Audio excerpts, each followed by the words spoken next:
ஏய் இதே சொல்ல மாட்டேன். சும்மா சர்ப்ரைஸ். சொல்லிருந்தா உப்புமா செஞ்சு வச்சிருப்பல. போறேன். நான் சும்மா சொன்னேன். வர வர சிட்டில ரொம்ப கஷ்டமா இருக்குபா.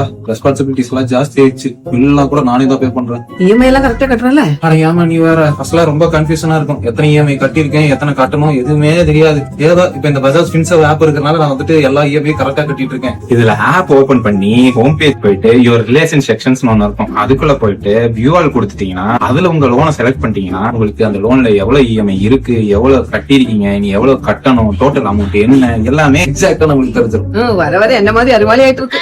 இப்ப எல்லாம் துணி நீயே மடிச்சு வச்சிருவியா இல்ல சேர்மேல குமிச்சு வச்சிருவியா? எல்லாமே நானே மடிச்சு வச்சிருமா. எங்க மாதிரி பாப்போம். இப்படிதான் மடிச்சு வச்சிட்டு இருக்கீங்க. நல்ல வேலைமா காலையில உப்புமா செஞ்சுட்டு பயந்துட்டேன். ஏமா சிரிக்கிற? காலையில உப்புமா தான் செஞ்சுட்டு இருந்தேன். உன்னை பயப்படுத்த வேண்டாமேன்றா அதை வச்சுட்டு வேற செஞ்சு கொடுத்தேன். டின்னருக்கு அந்த உப்புமா தான்.